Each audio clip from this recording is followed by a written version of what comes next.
Yeah, I guess I just would have to stick with my comment that you won't get the inevitability in food that you will get in a single consumer product, such as blades. I mean,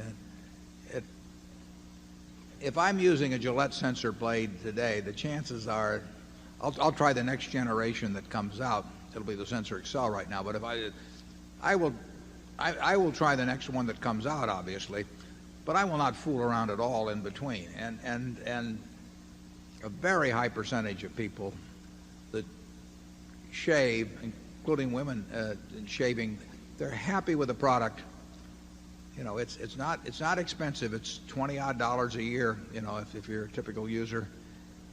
And if you're getting a great result, you're not going to fool around. Whereas a great many of the decisions on fast food as to where you eat is simply based on which one you see. I mean, convenience is a huge factor. So if you are going by a McDonald's or a Burger King or a Wendy's, and you happen to be hungry at that point, or if you're traveling on the road and you see one of those signs up, you're probably going to stop you may very well stop at the one you see. So there's a loyalty factor, but it's just not going to be the same in food.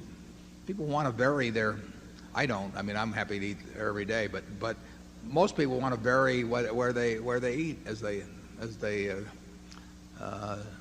go through the week or the month or the year, and they don't really have any great desire to vary their soft drink the same way. It's not the same thing.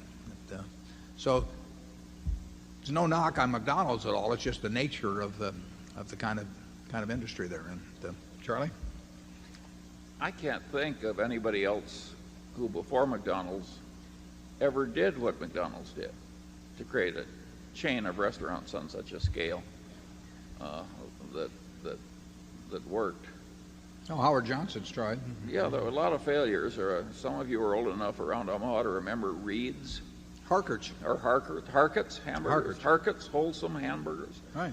And they came and they went, those chains. And but it is a much tougher business that McDonald's is in. It's price sensitive too. I mean, obviously. Part of that's comparative. You could spend a lot more money on hamburgers in the course of a year than razor blades.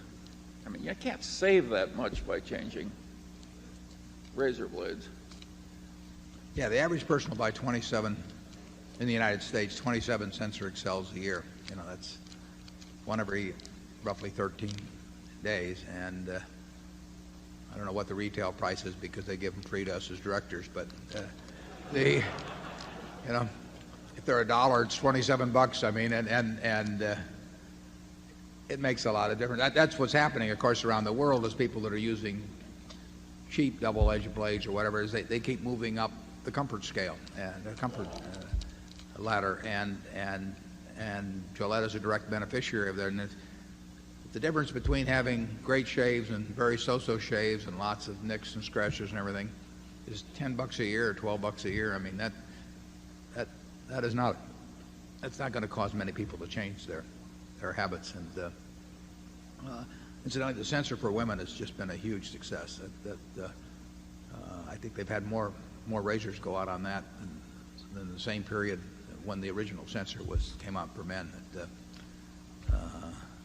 So that's been an enlargement of the market. I would not have guessed that would have worked that well. Before that, all the women just used the disposables or their husband's boyfriend's razor, but thank God they've gotten over that.